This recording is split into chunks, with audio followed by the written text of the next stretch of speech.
Hello मैत्रिणींनो आणि मित्रांनो, श्री स्वामी समर्थ. मी आहे अमृता आणि माझ्या ब्लॉगमध्ये तुमचं मनापूर्वक स्वागत आहे.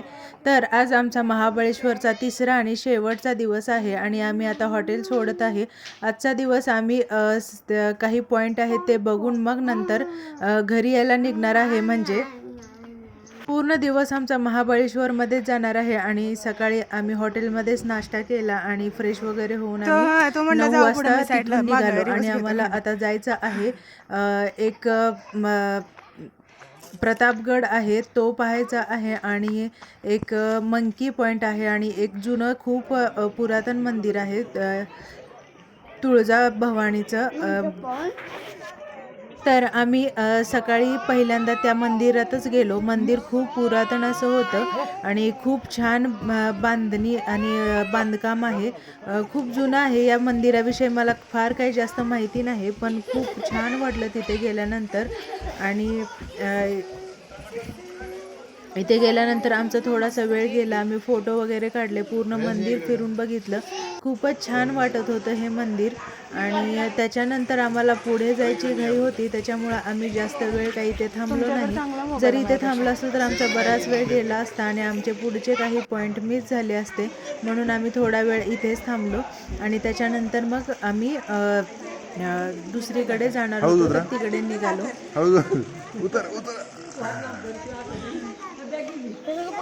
इथे इथे जे पाणी येतं तर तुम्हाला माहिती आहे का, कमेंटमध्ये सांगा. हे पंचगंगा नदी आहे, त्याचं पाणी आहे हे. आणि आता या मंदिराच्या शेजारीच एक शेती होती, कोणाची तरी स्वतःची शेतकऱ्याची शेती होती, जिथे स्ट्रॉबेरी लावलेली होती. आम्ही त्यांना रिक्वेस्ट केली की आम्हाला फक्त बघू द्यात का स्ट्रॉबेरीची तुमची शेती. तर ते म्हणाले हो बघू शकता. तर इथे फक्त शेतकरी असल्यामुळे आम्ही काही त्रास दिला नाही किंवा कुठल्याही झाडाला आम्ही हात लावला नाही. फक्त आम्हाला एक कुतूहल, आणि कधीच पहिले मी तर बघितलं नव्हतं म्हणून मी ही स्ट्रॉबेरीची शेती बघितली. तर काही ठिकाणी स्ट्रॉबेरी लागलेली होती, काही हिरवी होती आणि कुठे कुठेच तरी स्ट्रॉबेरी पिकली होती. तर ते बघून झाल्यानंतर आम्ही निघालो आता प्रतापगडाकडे. प्रतापगडावरून डायरेक्ट आम्ही पुण्याला येणार होतो, त्याच्यामुळे ना आम्ही रोडवरून तिथेच स्ट्रॉबेरी घेतली. एकदम फ्रेश स्ट्रॉबेरी होती आणि 400 रुपये किलो काहीतरी स्ट्रॉबेरी सांगितली. पण स्ट्रॉबेरी खूप छान आणि एकदम फ्रेश होती, एकदम रसरशीत होती. तिथे थोडीशी 1-2 टेस्ट करायला दिली होती आणि ते खाल्ल्यानंतरच आम्ही घेतली. त्यांनी सांगितलं 2 दिवस आरामात टिकेल म्हणून, त्याच्यामुळं आम्ही घेतली. आणि आता आम्ही निघालो आहे प्रतापगडला. प्रतापगडला जाताना ना खूप मोठा असा घाट आहे आणि अक्षरशः नाश्ता वगैरे करून गेलो होतो ना, तर ते बघूनच आम्हाला मळमळ पण सुरू झाली आणि प्रवासात परत बाहेर बघण्याची इच्छा पण नाही झाली. आणि थोडंसं अंतर लांब होतं आणि प्रवास करून खरं तर आम्ही 2 दिवस थकलो होतो. 2 दिवसामध्ये बरंच ट्रॅफिक लागलं होतं ना, त्याच्यामुळं आम्ही खरं तर प्रवासात वैतागून गेलो होतो. हे पर्यटन स्थळ असल्यामुळे ना इथं भरपूर गर्दी होती आणि सुट्टी असल्यामुळे ना बरेच लोक फिरण्यासाठी आलेले होते इथे.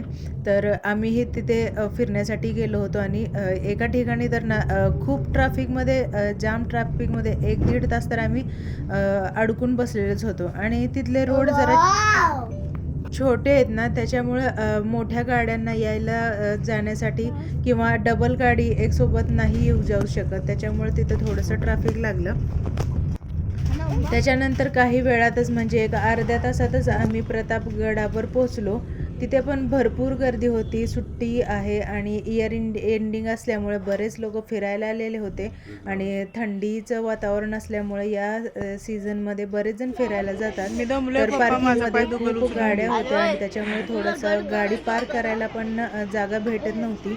आणि थंडी जरी असली ना, इथे खूप ऊन लागत होतं सकाळी 10-11च्याच टायमिंगमध्ये.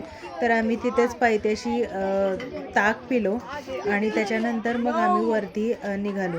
वरती जाण्यासाठी ना भरपूर पायऱ्या आहेत. तुम्ही प्रतापगड पाहिला असेलच.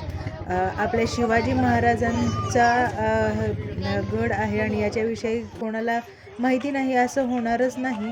तर आम्ही इथे 12 वाजता काहीतरी निघालो होतो. भरपूर ऊन होतं आणि आमच्यासोबत लहान मुलं पण होती आणि आमच्या सासूबाई आणि अजून बरेच जण मुलं पण होती आणि आम्ही सगळेजण.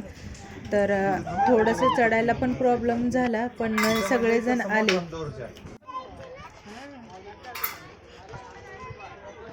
प्रतापगड खरं तर एवढा मोठा आहे ना, आणि आम्हाला एवढं मोठं म्हणजे परिसरात फिरणं झालंच नाही, कारण बऱ्याच पायऱ्या चढायच्या होत्या आणि रियांशला घेऊन किंवा अजून मुलांना घेऊन चढणं शक्यच नव्हतं. आम्हाला जिथपर्यंत आम्हाला वाटेल की हां जमतंय फिरायला, तिथपर्यंत आम्ही फिरलो, बघितलं आणि तिथेच थोडा वेळ दमल्यानंतर कुठे कुठे बसत बसत आम्ही गेलो. असं नाही की कंटिन्यू चढत गेलो, कारण शक्यच नव्हतं एवढं. 2 दिवस आधीच थकलेलो आणि प्रतापगडावरती परत चढणं आणि सगळीकडे फिरणं हे शक्यच नव्हतं. तरीसुद्धा आम्ही प्रयत्न केला आणि तिथेच मंदिराच्या मागच्या साईडला ना हस्तकलेचं एक शॉप होतं. म्हणजे तिथं ठेवलेलंच होतं विकण्यासाठीच खास. तिथं सगळ्या हस्तकलेच्या वस्तू होत्या आणि खरं तर कंपेअर केलं तर खूप महाग होत्या, पण इकडच्या लोकांचं दैनिक जीवनच याच्यावर असल्यामुळं बरेच लोक घेत होते. आम्हीही बऱ्याच वस्तू घेतल्या तिथून, ज्या की छान वाटल्या आणि खरंच ज्या हाताने बनवलेल्या आहेत आणि आपल्याला इकडे भेटत नाहीत ना, अशा वस्तू आम्ही तिथून घेतल्या. आता महाबळेश्वरला गेलो म्हणलं की तिथला लोगोही घेतला, कारण एक आठवण राहते म्हणून आपण जिथे जाऊ तिथला एक लोगो घ्यायचं असं आम्ही ठरवलं आणि आम्हाला एक लोगो पण भेटला.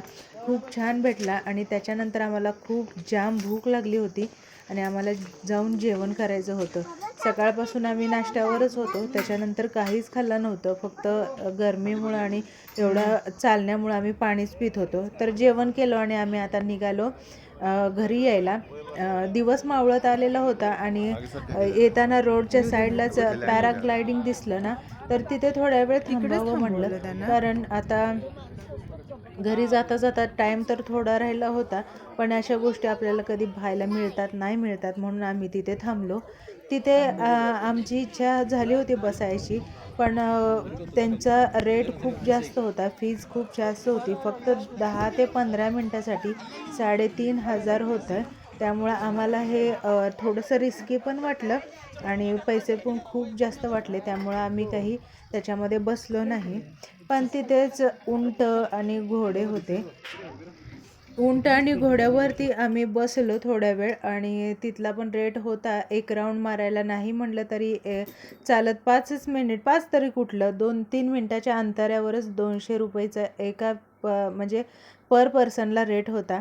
पण ठीक आहे, अशा ठिकाणी जायचं म्हणलं की पैसे तर जाणारच आणि आपली हौस पण असते ना शेवटी, म्हणून आम्ही सगळेजण एक एक करून त्याच्यावरती बसलो.